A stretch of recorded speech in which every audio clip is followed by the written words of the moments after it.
Hello ends welcome friend Manish education club के एक और नए वीडियो में। दोस्तों आज के इस वीडियो में हम आप सभी को बताने वाले हैं जो कि बिहार बोर्ड की तरफ से मॉडल पेपर आया है।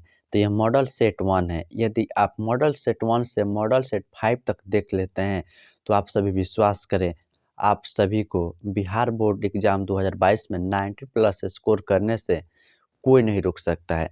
तो आइए वीडियो को स्टार्ट करते हैं। जैसे कि इसमें आपका पहला क्वेश्चन है, किस दर्पण की फोकस दूरी ऋणात्मक होती है? किस दर्पण की फोकस दूरी ऋणात्मक होता है? तो इसमें आपका आंसर हो जाएगा ऑप्शन बी, यानी कि अवतल दर्पण। यहाँ पर हम सिर्फ करेक्ट आंसर की बात करेंगे क्योंकि हम लोग के पास टाइम बहुत ही कम है। आइए अगला प्रश्न देखते हैं। अगला प्रश्न है, दर्पण की फोकस दूरी यानी कि एफ और वक्रता त्रिज्या आर में क्या संबंध है? तो इसमें क्या संबंध है? या तो एफ बराबर आर बाई टू और नहीं तो क्या आर बराबर 2f, यही होगा। तो आइए इसमें देखते हैं आंसर। इसमें आपका जो आंसर हो जाएगा वो होगा ऑप्शन बी, यानी कि एफ बराबर आर बाई टू। तो आइए अगला प्रश्न देखते हैं। अगला प्रश्न है, सामान्य दृष्टि के लिए स्पष्ट की न्यूनतम दूरी क्या है? तो इसमें आपका सही आंसर हो जाएगा ऑप्शन बी, यानी कि 25 सेंटीमीटर। आंसर क्या हो जाएगा? 25 सेंटीमीटर। आइए अगला प्रश्न देखते हैं। अगला प्रश्न है, श्वेत प्रकाश का कौन सा रंग यानी कि वर्ण, श्वेत प्रकाश का कौन सा रंग किसी प्रिज्म से गुजरने के पश्चात सबसे कम झुकता है? सबसे कम जो झुकने वाला है वो है ऑप्शन सी लाल। यदि सबसे ज़्यादा झुकने की बात आती तो वो होता बैंगनी, लेकिन सबसे कम है तो कम क्या होगा? लाल होगा, क्योंकि लाल रंग का जो तरंग दैर्ध्य होता है सबसे अधिक होता है और इसका विचलन सबसे ही कम होता है। लेकिन ये बैंगनी का देखें तो इसका तरंग दैर्ध्य सबसे कम होता है और इसका विचलन सबसे ज़्यादा होता है। इसी कारण लाल रंग का जो प्रयोग होता है ना, तरंग दैर्ध्य अधिक होने के कारण ही खतरा का संकेत में लाल रंग का प्रयोग किया जाता है। और इसमें सब्जेक्टिव क्वेश्चन ये भी आता है कि खतरा का संकेत में लाल रंग का प्रयोग क्यों किया जाता है? तो इसका तरंग दैर्ध्य क्या होता है जी? तो इसका तरंग दैर्ध्य अधिक होता है। आइए अगला प्रश्न देखते हैं। अगला प्रश्न है, मानव की आँख की रेटिना द्वारा बनाई गई छवि होती है। मानव की आँख की रेटिना द्वारा बनाई गई छवि यानी कि प्रतिबिंब कैसा होता है? तो इसमें आपका सही आंसर हो जाएगा ऑप्शन बी, वास्तविक और उल्टा। आंसर क्या हो जाएगा? वास्तविक और उल्टा।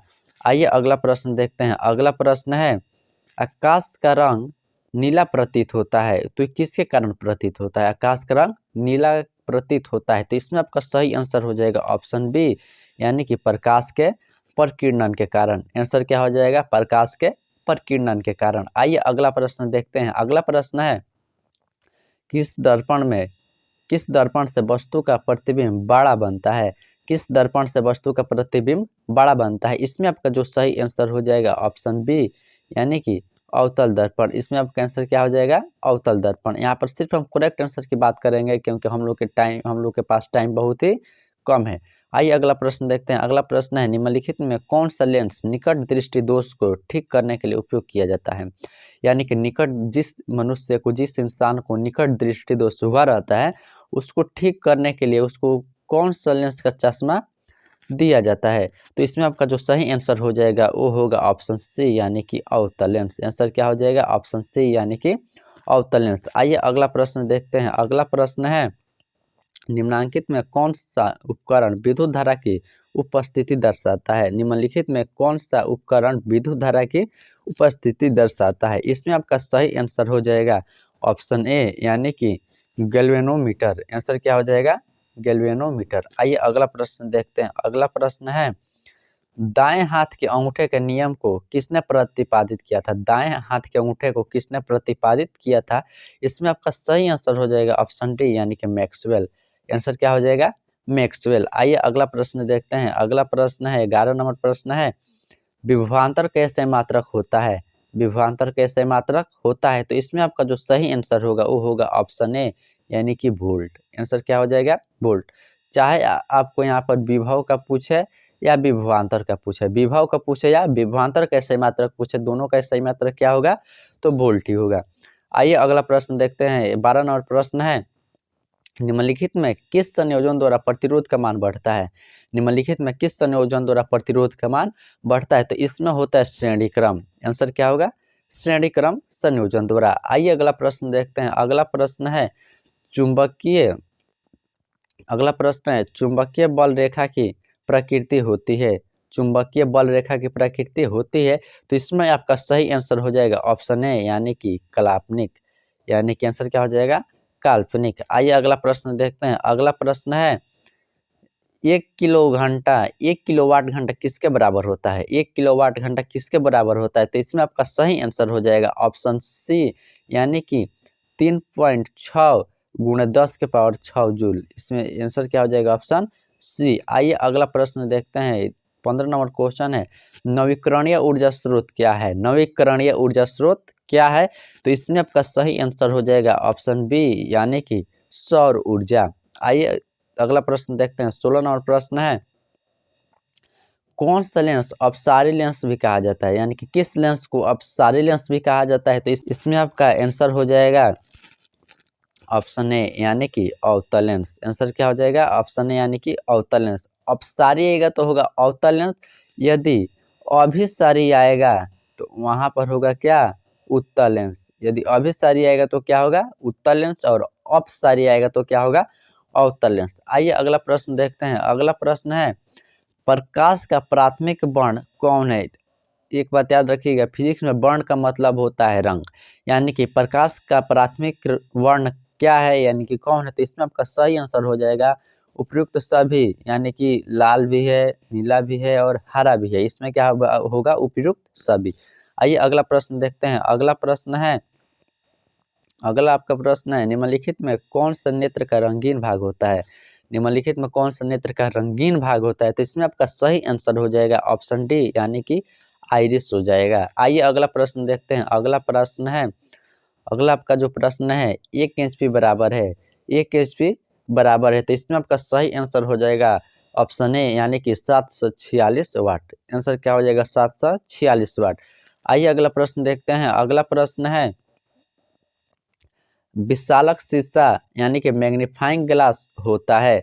मैग्नीफाइंग ग्लास होता है, इसमें आपका सही आंसर हो जाएगा ऑप्शन ए यानी कि अवतल लेंस का। आंसर क्या हो जाएगा अवतल लेंस का। आइए अगला प्रश्न देखते हैं। अगला प्रश्न है यानी कि 21 नंबर प्रश्न है जब किसी चालक तार से विद्युत धारा प्रवाहित होती है तो गतिशील कण है।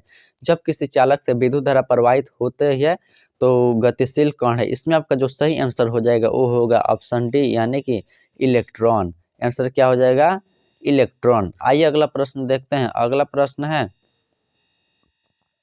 आपका प्रश्न है एम्पियर घंटा मात्रक है। एम्पियर घंटा मात्रक है, इसमें आपका जो सही आंसर होगा वो होगा ऑप्शन बी यानी कि आवेश का। आंसर क्या होगा आवेश का।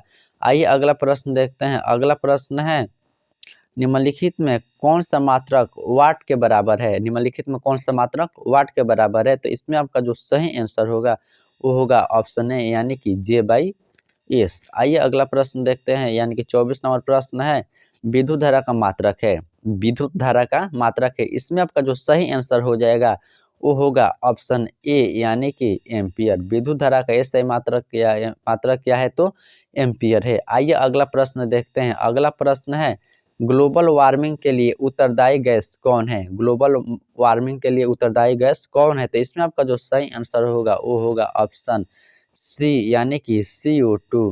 आंसर क्या होगा CO2, जिसको हम लोग बोलते हैं कार्बन डाइऑक्साइड। आइए अगला प्रश्न देखते हैं। अगला प्रश्न है शरीर में भोजन का पचना किस प्रकार की अभिक्रिया है? शरीर में भोजन का पचना किस प्रकार की अभिक्रिया है? इसमें आपका जो सही आंसर हो जाएगा वो होगा ऑप्शन ए यानी कि उपचयन अभिक्रिया। आंसर क्या हो जाएगा उपचयन अभिक्रिया। आइए अगला प्रश्न देखते हैं। अगला प्रश्न है कली चूना पर जब जल डाला जाता है तब वह अभिक्रिया होती है। यानी कि जो कली चूना होता है उस पर जल डाला जाता है, पानी डाला जाता है, तो उस पर किस प्रकार की अभिक्रिया होती है? इसमें आपका जो सही आंसर हो जाएगा वो होगा ऑप्शन ए यानी कि ऊष्मक्षेपी अभिक्रिया। कौन अभिक्रिया? ऊष्मक्षेपी अभिक्रिया।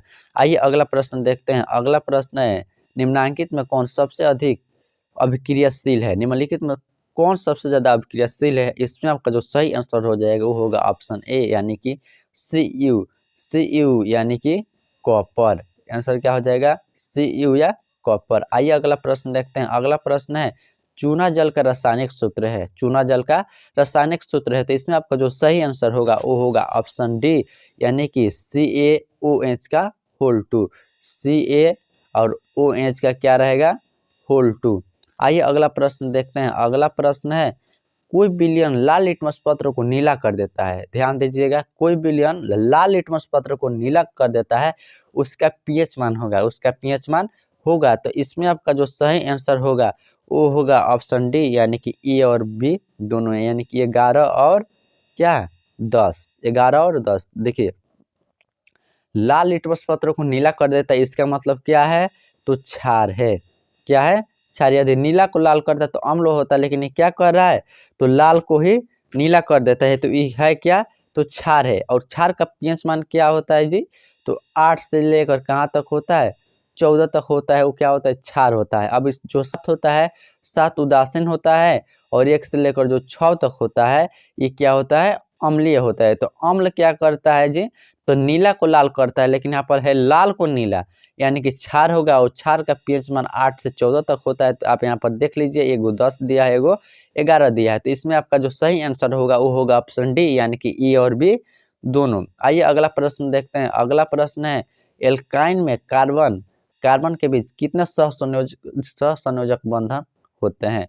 हाइड्रो एल्काइन में कार्बन कार्बन के बीच कितने सहसंयोजक बंधन होते हैं। इसमें आपका जो सही आंसर होगा वो होगा ऑप्शन सी, यानी कि 3। आंसर क्या हो जाएगा, 3। तो आइए अगला प्रश्न देखते हैं, 32 नंबर प्रश्न। देखिए कितना जल्दी हम 32 नंबर प्रश्न में पहुंच गए।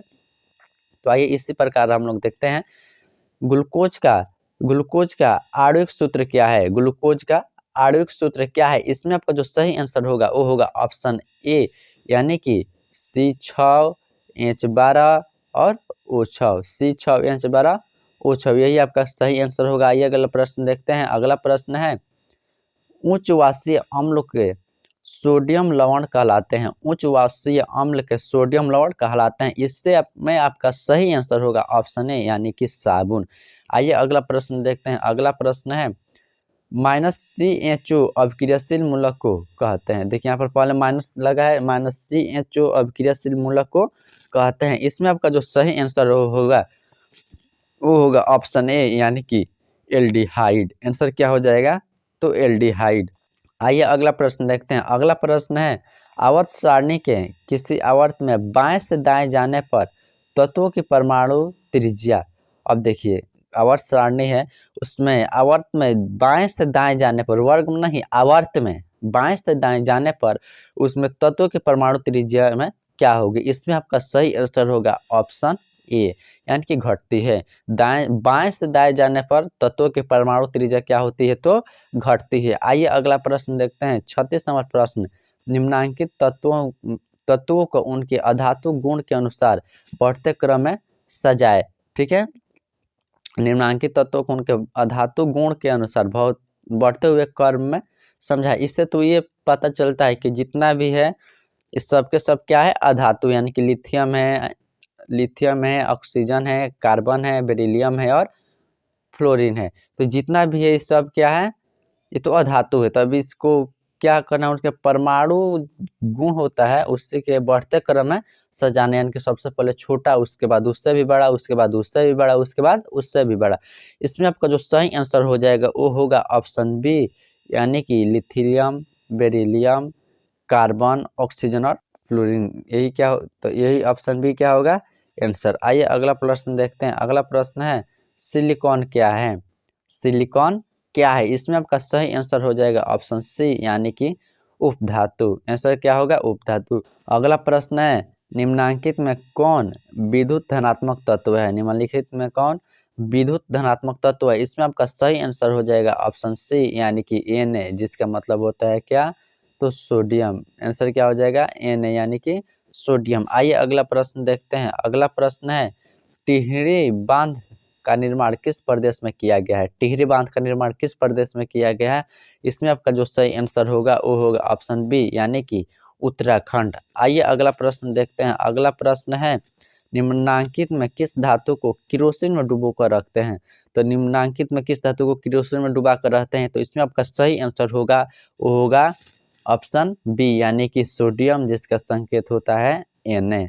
आइए अगला प्रश्न देखते हैं। अगला प्रश्न है अपमार्जक से बनाए जाते हैं, अपमार्जक से बनाए जाते हैं, तो इसमें आपका आंसर होगा ऑप्शन डी यानी कि सभी, उपरोक्त सभी, जैसे कि Surf Excel, shampoo, easy Surf जितना भी होता है सब किससे बनाया जाता है, तो अपमार्जक से बनाया जाता है। आइए अगला प्रश्न देखते हैं। अगला प्रश्न है सौर तेल में किसका उपयोग होता है, सौर तेल में किसका उपयोग होता है, तो इसमें आपका सही आंसर हो जाएगा ऑप्शन बी यानी कि सिलिकॉन। आइए अगला प्रश्न देखते हैं। अगला प्रश्न है निम्नलिखित में से किसका उपयोग खाना बनाने वाले ईंधन में नहीं होता है।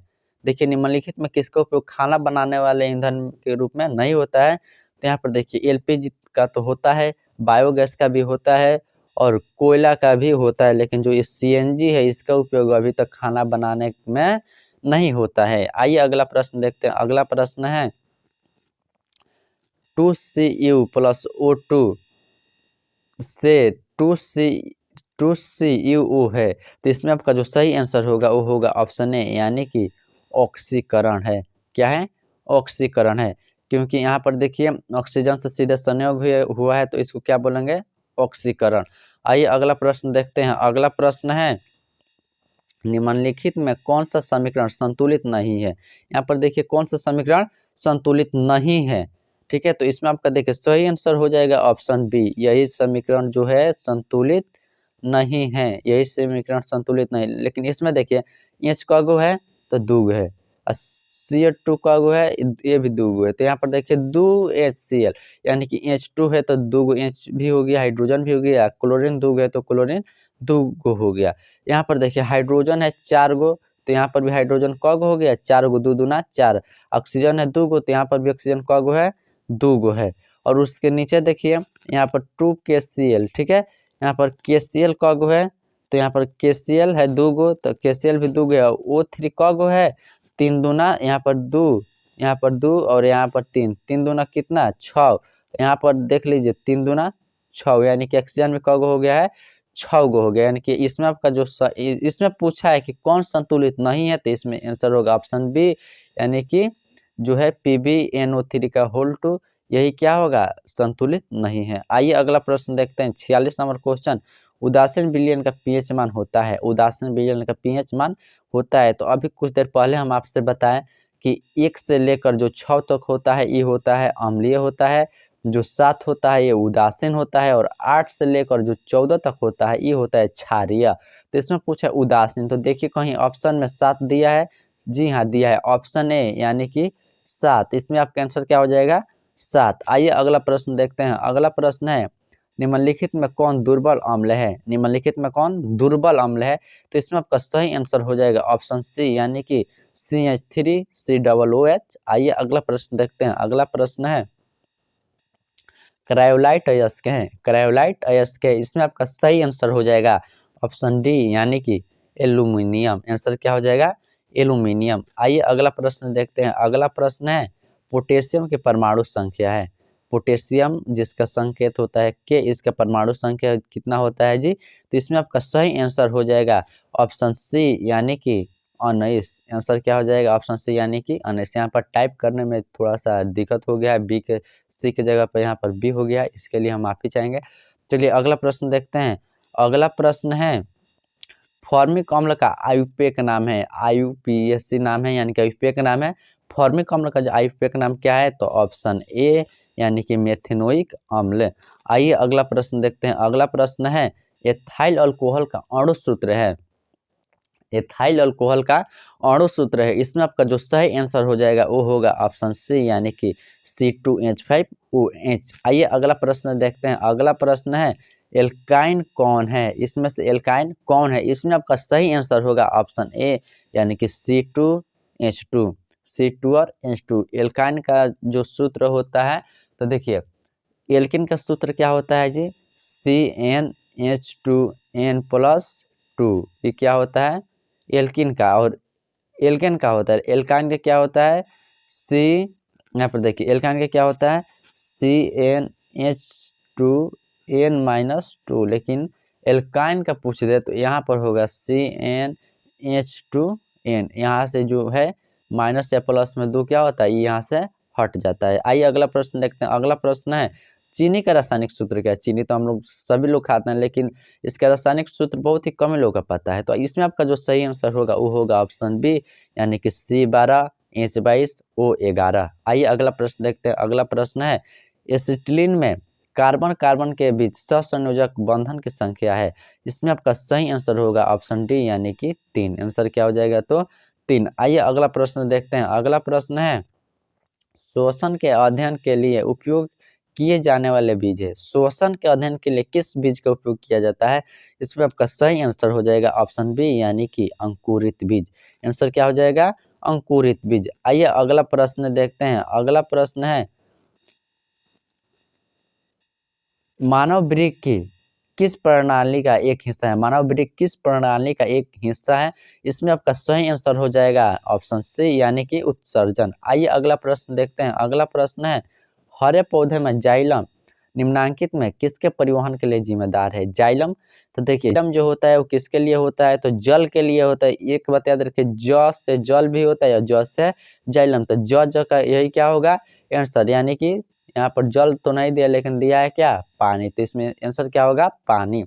आइए अगला प्रश्न देखते हैं। अगला प्रश्न है, श्वसन के दौरान कौन सी गैस निकलती है? श्वसन के दौरान कौन सी गैस निकलती है? इसमें आपका सही आंसर हो जाएगा ऑप्शन ए, यानी कि CO2 कार्बन डाइऑक्साइड। यानी कि हम लोग ऑक्सीजन लेते हैं, श्वसन के टाइम ऑक्सीजन लेते हैं, और कार्बन डाइऑक्साइड यानी कि CO2 क्या करते हैं? छोड़ते हैं। आइए अगला प्रश्न देखते हैं। अगला प्रश्न है, फलों को पकने को निम्न में से किससे नियंत्रित किया जाता है? फलों को पकने को निम्न में से किसको नियंत्रित किया जाता है? इसमें आपका सही आंसर होगा ऑप्शन सी, यानी कि इथिलीन। आइए अगला प्रश्न देखते हैं। अगला प्रश्न है, न्यूरॉन का वह हिस्सा जहां जानकारी हासिल की जाती है। न्यूरॉन का वह हिस्सा जहां जानकारी हासिल की जाती है उसे क्या कहते हैं? इसमें आपका सही आंसर हो जाएगा ऑप्शन ए, यानी कि डेंड्राइट। आइए अगला प्रश्न देखते हैं। अगला प्रश्न है, निम्नांकित में से कौन आपातकाल का हार्मोन है? यानी कि आपातकाल का हार्मोन कौन सा है? तो इसमें आपका सही आंसर हो जाएगा ऑप्शन ए, यानी कि एड्रीनैलिन। इसमें आपका अगला प्रश्न है, 62 नंबर प्रश्न है, निम्नलिखित में कौन सी अनुवैच्छिक क्रिया नहीं है? निम्न में से कौन सी अनुवैच्छिक क्रिया नहीं है? इसमें आपका सही आंसर हो जाएगा ऑप्शन डी, यानी कि चबाना। यानी कि हम लोग तो सब कुछ चबाते ही हैं। कोई भी जीव जंतु जब तक नहीं चबाएगा तब तक जीवित नहीं रह सकता। इसका मतलब क्या है? चबाना का मतलब यानी कि खाना। आइए अगला प्रश्न देखते हैं। अगला प्रश्न है, मानव के गर्भ की अवधि कितनी होती है? मानव की गर्भ की अवधि कितनी होती है? इसमें आपका सही आंसर हो जाएगा ऑप्शन ए। इसमें आपका सही ऑप्शन ए, यानी कि 270 दिन की होती है। आइए अगला प्रश्न देखते हैं। अगला प्रश्न है आपका, गंगा एक्शन प्लान कब शुरू हुआ? गंगा एक्शन प्लान कब शुरू हुआ? तो इसमें आपका सही आंसर हो जाएगा, इसमें आपका जो सही आंसर होगा वो होगा ऑप्शन बी, यानी कि 1985 में। 1985 में। आइए अगला प्रश्न देखते हैं। अगला प्रश्न है, मुकुलन द्वारा अलैंगिक जनन निम्नांकित में किस में होती है? मुकुलन द्वारा, तो इसमें आपका सही आंसर क्या हो जाएगा? ऑप्शन ए, यानी कि ईस्ट। आइए अगला प्रश्न देखते हैं। अगला प्रश्न है, निम्न में से कौन सी बीमारी श्वसन तंत्र से संबंधित है? निम्न में से कौन सी बीमारी श्वसन तंत्र से संबंधित है? इसमें आपका सही आंसर होगा वो होगा ऑप्शन बी, यानी कि टीबी। श्वसन यानी कि सांस लेने में दिक्कत, श्वसन तंत्र से इसमें कौन सा जो है संबंधित है? तो टीबी है। आइए अगला प्रश्न देखते हैं। अगला प्रश्न है, मनुष्य और अन्य मांसाहारी जीव निम्नलिखित में किसका पाचन नहीं कर पाते हैं? मनुष्य हो या अन्य मांसाहारी जीव हो, निम्नलिखित में किसका पाचन नहीं कर पाते हैं? इसमें आपका सही आंसर हो जाएगा ऑप्शन बी, यानी कि सेल्यूलोज। आइए अगला प्रश्न देखते हैं। अगला प्रश्न है, ब्रेन हेमरेज का मुख्य कारण क्या है? ब्रेन हेमरेज का मुख्य कारण क्या है? इसमें आपका सही आंसर होगा ऑप्शन सी, यानी कि हाइपरटेंशन। आंसर क्या होगा? हाइपरटेंशन। आइए अगला प्रश्न देखते हैं। अगला प्रश्न है, निम्न में से परजीवी पादप का उदाहरण क्या है? निम्न में से परजीवी पादप का उदाहरण क्या है? तो इसमें आपका सही आंसर होगा ऑप्शन बी, यानी कि कस्कुटा। आप सभी इसको बिस्कुटा मत समझिएगा। आंसर क्या होगा? तो कसकुटा। आइए अगला प्रश्न देखते हैं। अगला प्रश्न है, हृदय से रक्त को संपूर्ण शरीर में पंप किया जाता है। तो देखिए ये तो सबको पता है। इसमें आपका सही आंसर क्या होगा? ऑप्शन सी यानी कि अलिंदु द्वारा। के आंसर क्या होगा? अलिंदु द्वारा। हृदय जो होता है, जो दिल होता है, उसमें रक्त का संपूर्ण शरीर में पंप कौन करता है? तो अलिंद करता है। आइए अगला प्रश्न देखते हैं। अगला प्रश्न है, हाइड्रा में अलैंगिक जनन की विधि है। हाइड्रा में अलैंगिक जनन की विधि क्या है? तो इसमें आपका सही आंसर होगा ऑप्शन ए यानी कि मुकुलन। देखिए ईस्ट हो, जो कि अभी कुछ देर पहले आया था, ईस्ट हो या हाइड्रा हो, दोनों में क्या होता है? तो मुकुलन होता है। आइए अगला प्रश्न देखते हैं। अगला प्रश्न है, जनन संचारित रोग है। जनन संचारित रोग है, तो इसमें आपका सही आंसर हो जाएगा ऑप्शन डी यानी कि सभी। जो सिफिलिस होता है जनन के ही संचारित रोग होता है, एड्स होता है तो जनन का प्रमुख संचारित रोग होता है, उसके बाद होता है गोनोरिया। यानी कि तीनों को तीनों क्या है? तो जनन से संचारित रोग है, जनन के कारण उत्पन्न होता है। इसमें आपका सही आंसर होगा ऑप्शन डी। आइए अगला प्रश्न देखते हैं। अगला प्रश्न है, पुष्प का सबसे बाहरी भाग है। पुष्प का सबसे बाहरी भाग है, तो इसमें आपका जो सही आंसर होगा वो होगा ऑप्शन ए यानी कि बाह्य दलपुंज। देखिए बाह्य आगे में बोल दिया, बाह्य। बाह्य मतलब का? बाहर। तो बाहरी भाग कौन होगा? तो बाह्य दलपुंज। दलपुंज एक और होता है, लेकिन उसके सामने तो कुछ नहीं लगा। देखिए तो ऑप्शन बी में दलपुंज है, लेकिन इसके पहले कुछ लगा है? जी नहीं, कुछ नहीं लगा है। बाहरी पूछे तो यहाँ पे बाह्य लग गया, यानी कि बाह्य मतलब बाहरी वाला। आइए अगला प्रश्न देखते हैं। अगला प्रश्न है, ब्लड समूह ए में कौन सा एंटीबॉडी होता है? ब्लड समूह ए में कौन सा एंटीबॉडी होता है? तो इसमें आपका सही आंसर होगा ऑप्शन सी यानी कि बी। आंसर क्या हो जाएगा? ऑप्शन सी यानी कि बी। आइए अगला प्रश्न देखते हैं। अगला प्रश्न यानी कि देखिए 75 नंबर हम लोग क्वेश्चन आ गए, कितना जल्द। आइए अगला प्रश्न देखते हैं। अगला प्रश्न है, रक्त में ग्लूकोज की मात्रा निम्नलिखित में से कौन नहीं नियंत्रित करता है? देखिए यहाँ पर कौन नियंत्रित नहीं करता है इसको देखना है। नियंत्रित करता है उसको नहीं देखना है, तो कौन नियंत्रित नहीं करता है? इसमें आपका सही आंसर होगा ऑप्शन ए यानी कि इंसुलिन। आइए अगला प्रश्न देखते हैं। 76 नंबर प्रश्न है, पादप वृद्धि हार्मोन है। पादप वृद्धि हार्मोन है, इसमें आपका सही आंसर होगा ऑप्शन ए यानी कि जिब्रेलिन। आंसर क्या होगा? जिब्रेलिन। आइए अगला प्रश्न देखते हैं। अगला प्रश्न है 77 नंबर प्रश्न है, हार्मोन स्त्रावित होता है। हार्मोन स्त्रावित होता है, इसमें आपका सही आंसर होगा वो होगा ऑप्शन ए यानी कि अंतःस्रावित ग्रंथि से। आइए अगला प्रश्न देखते हैं। 78 नंबर प्रश्न है, मनुष्य के मुंह गुहा में कितने जोड़े लार ग्रंथियां पाई जाती है? ये तो आप सभी को पता है कि मनुष्य के मुंह गुहा में कितना जोड़ा लार ग्रंथि पाया जाता है? तो होगा ऑप्शन सी यानी कि 3। आइए अगला प्रश्न देखते हैं। अगला प्रश्न है, एंड्रोजम है। एंड्रोजम है, इसमें आपका सही आंसर होगा ऑप्शन ए यानी कि मेल हार्मोन। आंसर क्या हो जाएगा? ऑप्शन ए यानी कि मेल हार्मोन। हार्मोन है, लेकिन कौन हार्मोन है? तो मेल हार्मोन है। आइए अगला प्रश्न देखते हैं। अगला प्रश्न है, मटर को अपने प्रयोग के लिए किसने चुना है? इसके बारे में तो आप सबको पता है। मटर को अपने प्रयोग के लिए किसने चुना? तो इसमें आपका सही आंसर होगा ऑप्शन ए यानी कि मेंडल ने चुना। आंसर क्या होगा? मेंडल। मटर का पौधा कौन लिया था? तो मेंडल। तो दोस्तों आज के वीडियो में बस इतना ही।